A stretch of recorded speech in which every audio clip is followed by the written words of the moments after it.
If you're enjoying the Health Geeks Book Club podcast, we'd appreciate if you hit the subscribe button, leave a like, rating, or review, whichever your preferred podcatcher platform allows.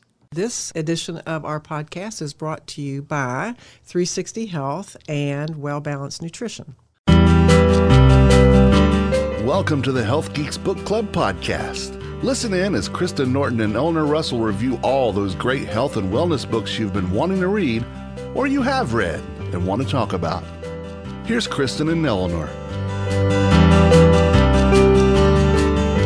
Hey, Health Geeks, how's it going today? How are you, Eleanor? Well, I'm great now that I got to the studio and fought all the traffic to get here. And it's the first day of summer, so this is a good day. And my parents' 54th anniversary. Yes, I listened to your podcast earlier, and I was just grinning about. He's such a sweet son. Oh, he is good. I try. Yeah. So those of you that haven't ever heard Tim's podcast, you might want to tap into that daily history of music. If you're a music fan, it's a good listen every morning. Thank you. We have an interesting topic today. So when you think of health, you might think of things like nutrition or exercise. But if you're an avid listener, you know that Eleanor really likes to dive into the dimensions of wellness. And I finished my master's degree at a wonderful place called the School of Wellness and Gerontology at Ball State in Indiana. And that's where I first learned about these 7 dimensions: mental, physical, social, financial, spiritual, environmental, and vocational. Yes, there we go. That vocational one, which we haven't tapped into yet, have we? We haven't. So we haven't really read or discussed any business books, but I found this book that I am so excited to share with y'all that kind of ties wellness into business, and I'll explain that in a little bit. And maybe our guest will too. Absolutely. So I am so excited to have the author here with us, Annie Franceschi. Thank you so much for joining us. My pleasure. I'm so happy to be here. So Annie is a former Disney storyteller, best-selling author, 6-figure founder, and branding expert. In 2013, she quit a dream job telling stories at the Walt Disney Studios to start her own agency, Greatest Story Creative. Since then, Annie's branded 125 plus businesses, spoken to thousands, and released 2 best-selling books, including the personal development guide, Permission to Try. Her newest book, Establish Yourself, debuted at #1 on Amazon in 7 categories, which is awesome. Congratulations. Yes. Thank you.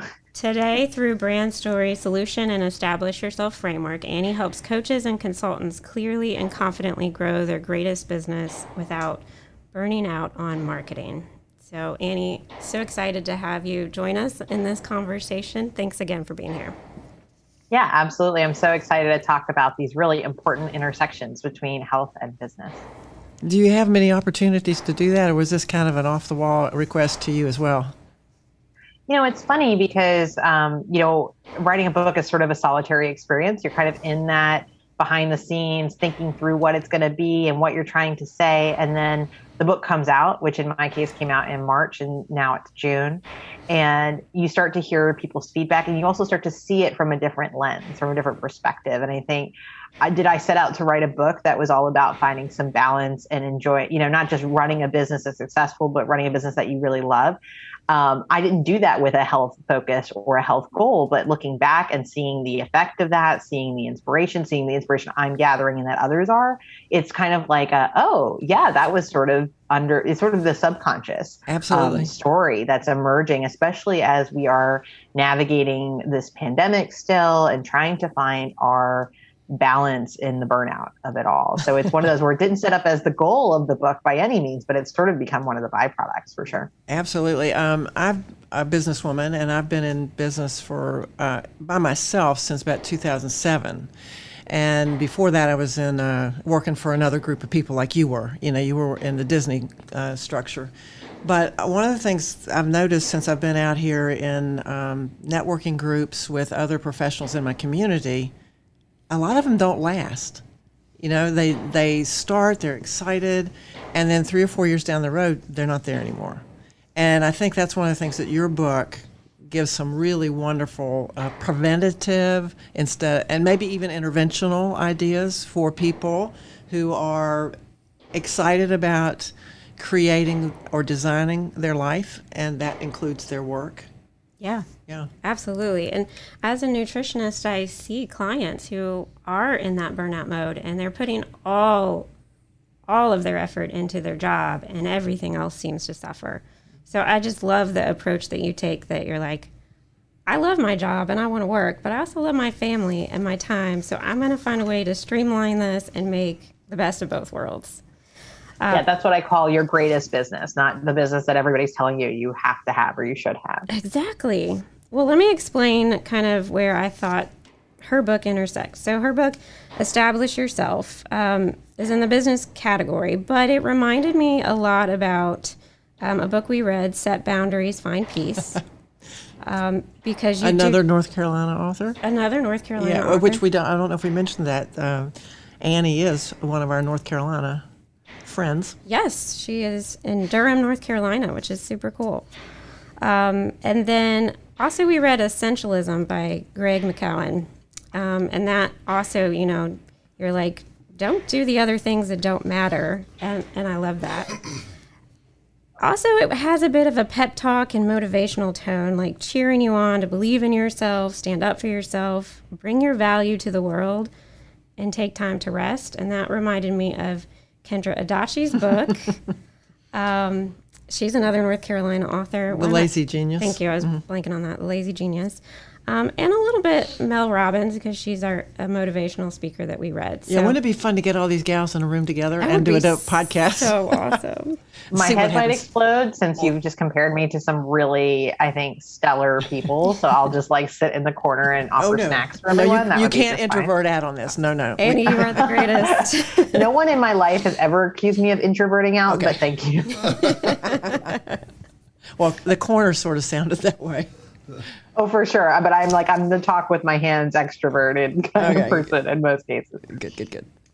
Yeah. So you just give small business owners the freedom to get in touch with what really matters to them, how they want to spend their time, how big they want their business to be, not what other people are saying their business should be, and then empower them to set and communicate clear boundaries.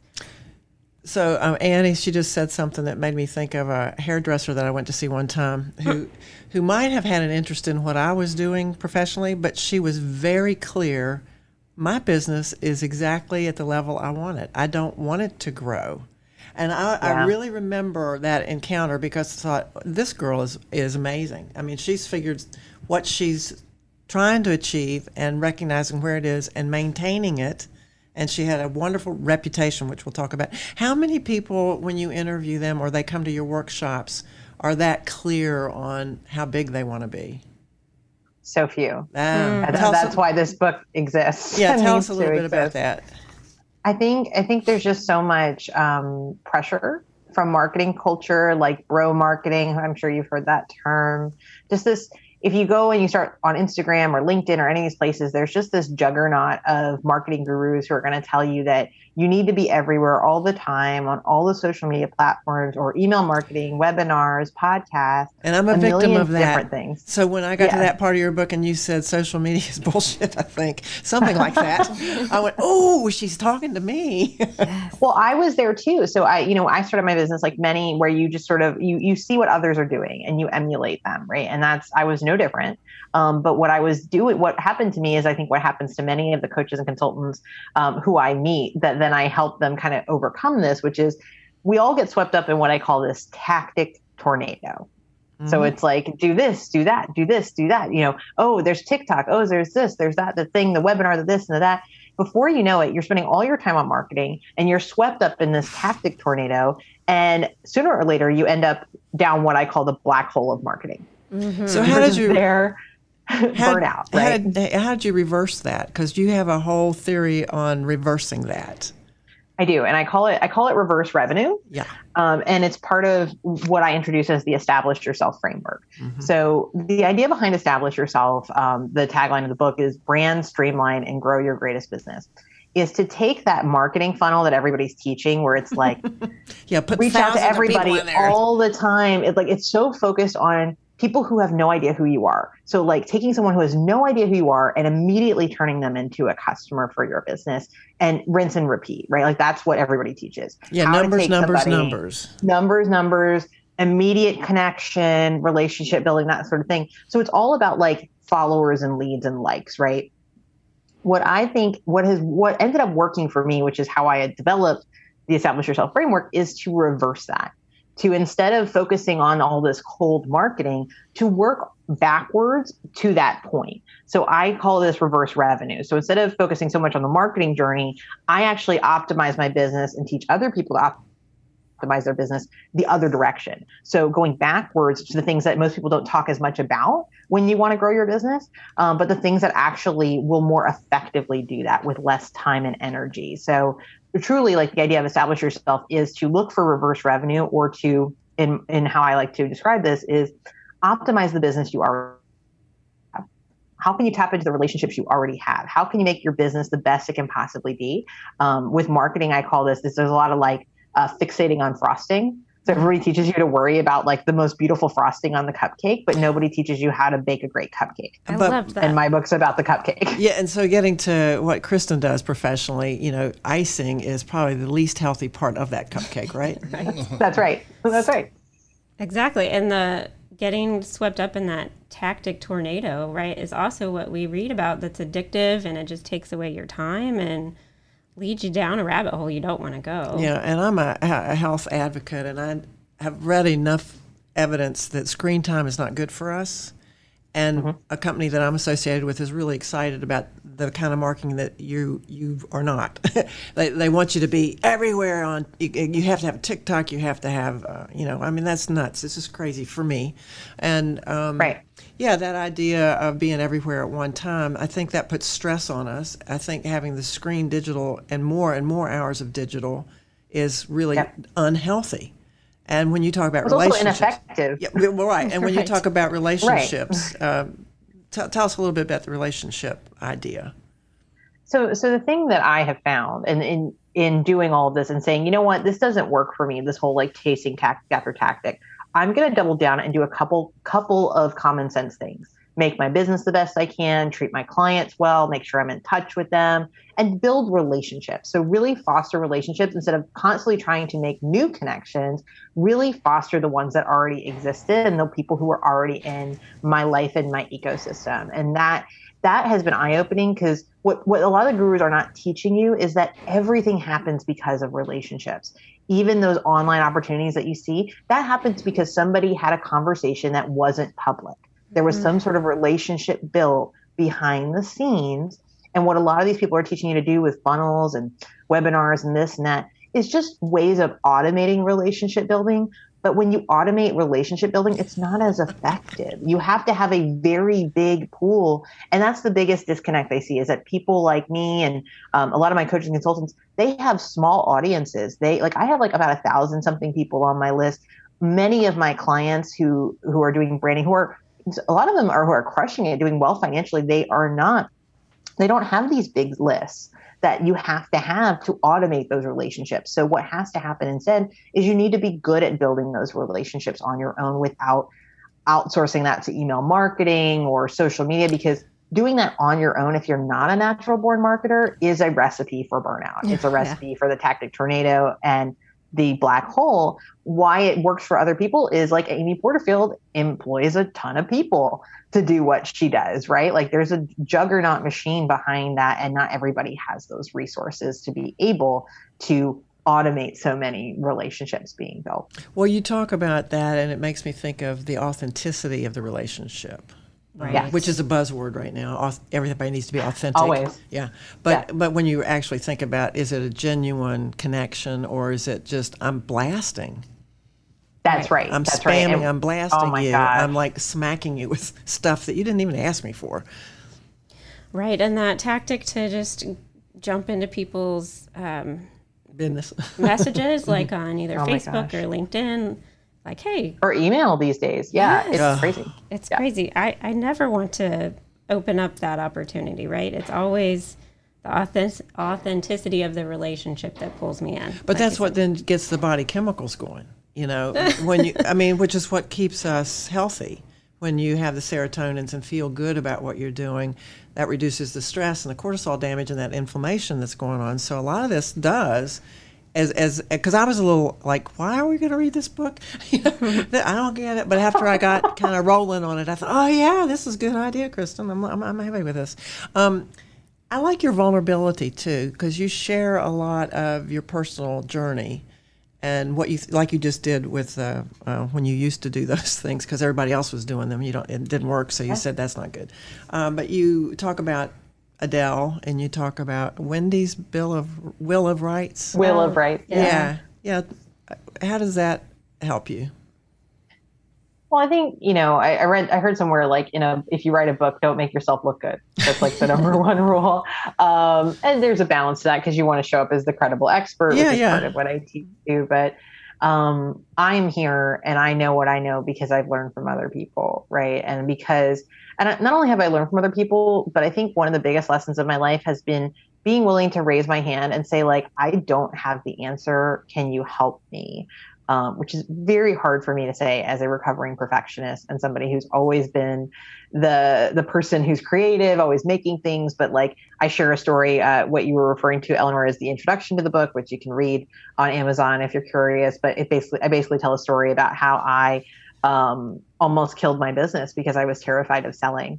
And I had to go to somebody who I thought I had a hunch could help me sell well without selling my soul, which was not Adele the singer, but Adele, a business mindset coach. And she really helped me. She just gave me a lot of insight and value, perspective that I needed that I never could have gotten on my own. And I was very skeptical of coaches and all that stuff until I actually went through it and needed it. And it taught me a lesson that is a lot of what I teach in the book, which sometimes like we need to put up our hands and ask for help. And that's a good thing. It's something that unlocks pieces of ourselves that we would never, ever, get to on our own. And so that I've learned some humbling lessons. And with Wendy's Will of Rights, what Eleanor is referring to is I have a colleague named Wendy Gates Corbett, and I was counseling her. She was kind of stuck on whether to take on a project, and gave her some advice as like sometimes it can be the right person or the right time, but maybe it's not the right project. And if you say yes to that, you are going to put yourself through heck. You're not going to deliver. That person's going to be upset. Like sometimes you need to say no to the money, as Dory Clark would say. She's an author as well. And so Wendy came back to me and came up with what she calls her Bill of Rights or her list of rights. And we came up with like the Will of Rights. So it's for her to say yes to any project, it needs to be the right client, the right time, the right project, and the right reasons, right? So if one of those things isn't working, maybe going back to that person to discuss or saying no because it's just not in alignment for you to be able to be happy with your boundaries. Yeah, that's a connection to that boundaries book that we read. Mm-hmm. Well, and that's such a hard thing for so many of us to do. And I'm sure that that's one of the things you work closely with on your clients is narrowing down the kind of ideal client that they want. Why is that so hard? I mean, you even shared your experience that you didn't want to upset anybody and you wanted to have kind of creative freedom to help everyone and do what you wanted. And I've kind of struggled with that too. And we have that well-balanced nutrition. Everybody's your customer. You want them to be. I mean, you want for to help you, everybody needs nutritional advice, right? Well, not necessarily. We've honed it down a little bit. But gosh, why is that so hard, Annie? What are your thoughts on that? I think most of us are sort of wired for this idea of we want to help. So there's really this like nice sense of like knowing what we do is so valuable and wanting to have an impact and wanting to reach as many people as possible, right? Not to be exclusionary, right? I also think there's a lot of fear there of like missing a client, missing an opportunity, missing money, FOMO, fear of missing out. Yeah, fear of missing out. But what I've found, I used to be in that camp. A lot about this in the book, but it's a strategy. There's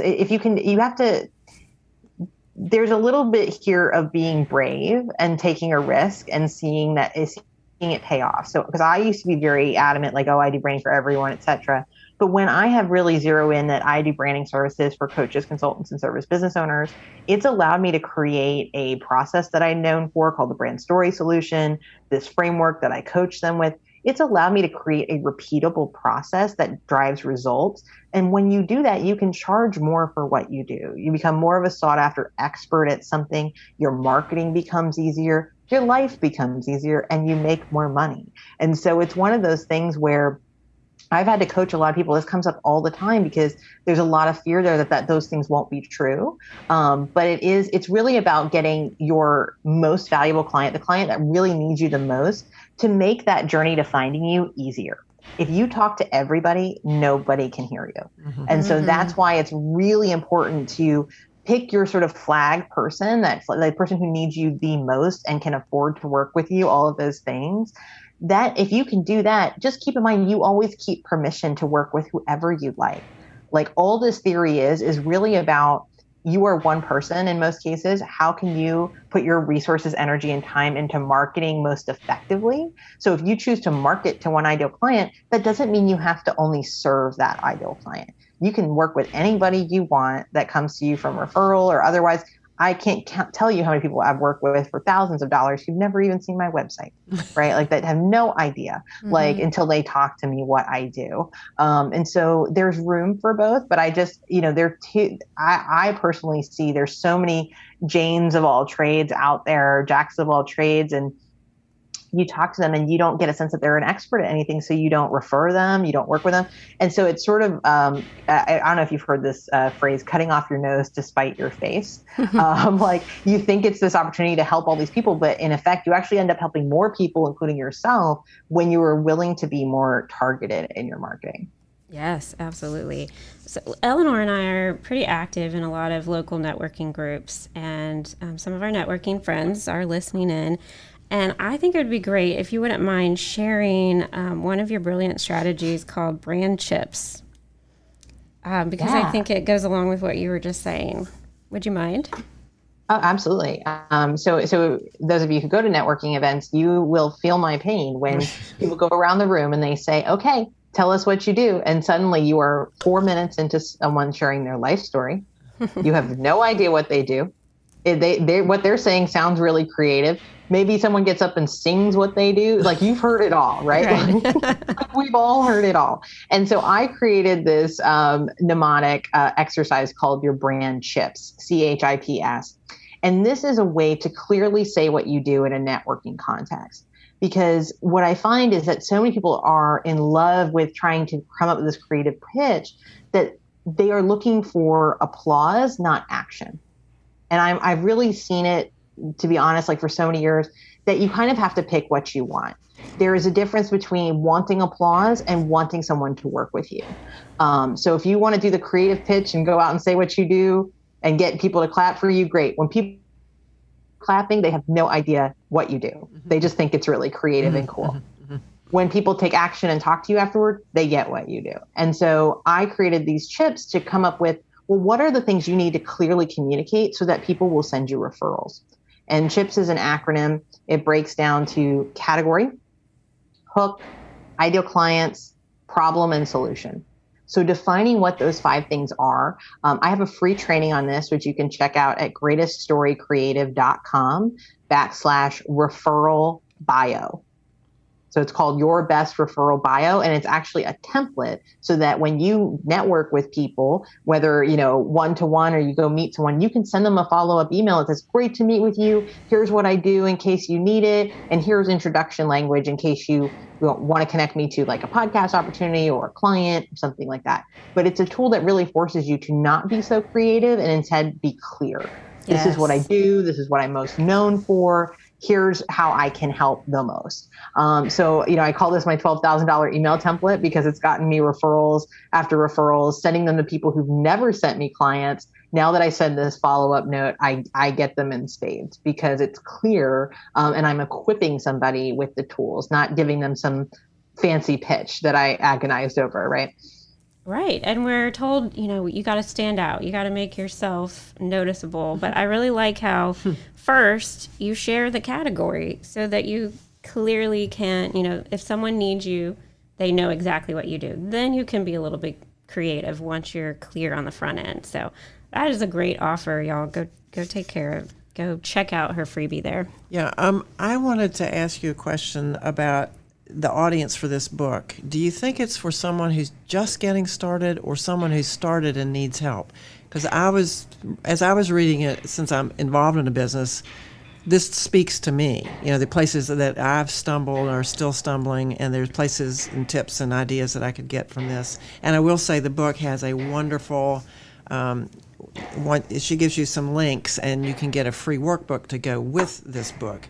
You can use the book, but the workbook makes it a lot nicer, and then you've got a collection of data that when you do want to call her up and ask her about help, you could probably refer to that document. Right, because there's little exexercises she calls you to do it's an interactive, interactive book, and I'll compliment you on making it a very productive book. But do you think it seemed to me it would be better for people who are already out there starting? I mean, because they're going to see where they've screwed up. Or they're stuck, or they can't break through, or actually they never really thought about who they're trying to reach. And now that's a great idea. I should think about that. Right. And so I think you teed it up earlier, Eleanor, when you said interventional. This book, is part of a strategy where I'm not trying to market to everybody with what I do as a branding expert and a business coach. I'm really trying to reach clients who are in that I've been in business for a couple years. I know how to get clients. I know how to make some money, but I really want to get to that next level. I want my business to be amazing. I want to make 6 figures or more. I want to love the business and have it love me back. How do I make the jump from where I am with all the stuff that I started with and elevate it, go to that next place? That's why I teach the Establish Yourself framework. It's really for that coach, consultant, or service business owner. So if you've been in business for a couple of years and you really want to leverage some great best practices that won't make you want to tear your hair out or make you live on social media all the time, that's what this is for. Anecdotally, I will tell you that I've been through beta readers and then now early readers, I've been hearing a lot from new business owners who are finding it really helpful, sort of like a get ahead best practices guide. So it's definitely written for the person who's already in business, but so many new business owners are coming to me and saying, this is really helpful to know ahead of time, with the caveat, right? But for me, so much of Establish Yourself is about leveraging a business that you've gotten started with in some way, shape, or form. But I think it's useful for all seasons of business, but it's definitely like that superhero if you're like, I need to get to the next level. So I'm telling all my network buddies out there that I don't want to see disappear. Like I said, I've watched people come and go. Get this book and read it, because I think you'll find some good exercises for yourself, and I bet you there's something in here for you. So don't avoid this book. It's a great read. Right. And if you implement these practices, your business can thrive so that you as a human can thrive outside of your business. Which makes me want to ask I could talk for a while. You see, I like what you do. You hit something that Kristen and I have been talking about. You took a month off. You took December off. And your December sabbatical. Yeah. And we took a January sabbatical. And we were just talking about how we had talked about the need in this business we're in here in the podcast thing of taking a break. And so we were really, at least I was very interested to hear your identification of how wonderful that is. Yeah. So what Eleanor and Kristen are referring to is I take what I call batch December. So I started this out of necessity. The year that I worked with Business Coach, my business exploded in a good way. I had all this interest, but no systems. So I wasn't doing the same thing with every client. I was behind. I wasn't organized. So I did what felt like a radical thing at the time. I shut my business down that December. Yeah, you're going to lose money, right? I mean, most of us say, don't do that. You're going to lose money. December's the best month of the year.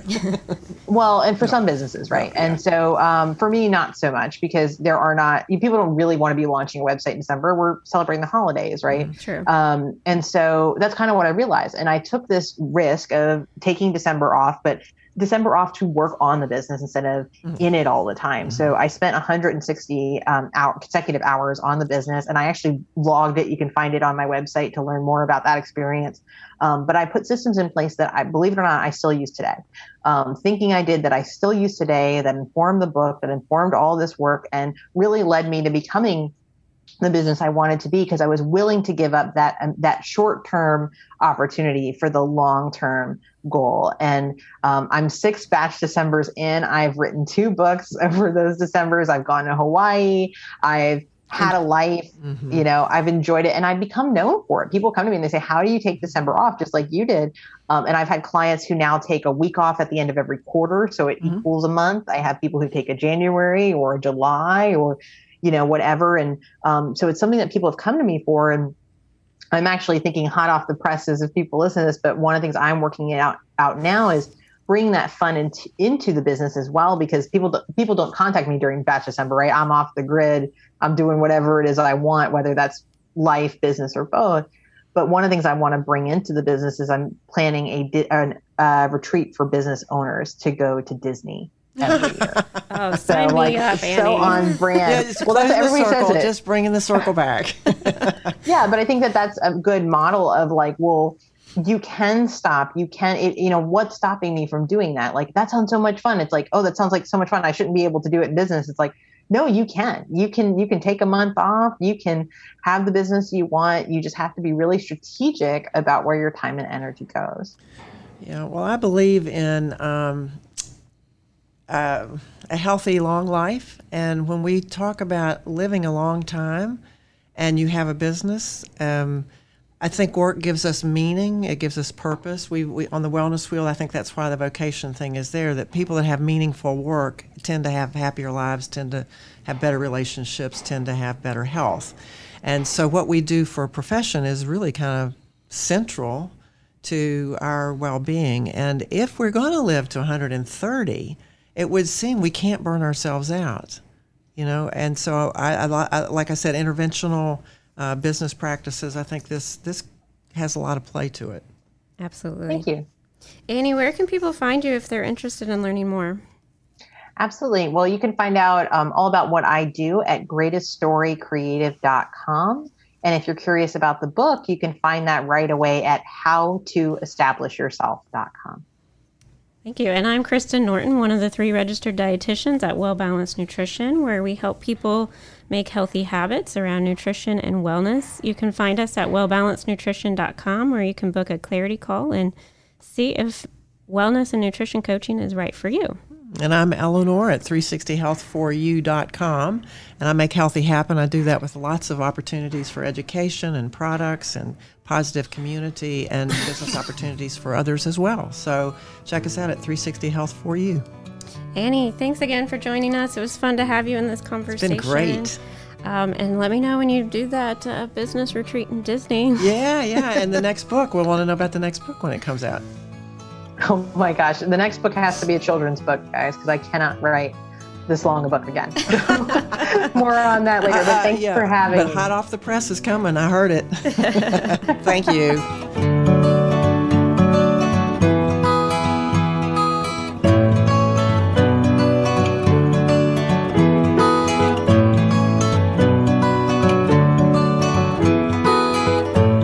The views and opinions stated in this podcast are solely those of the contributors and are not necessarily those of our distributors or hosting company. This podcast is copyrighted, and no part can be reproduced without the expressed written consent of Kristen and Eleanor.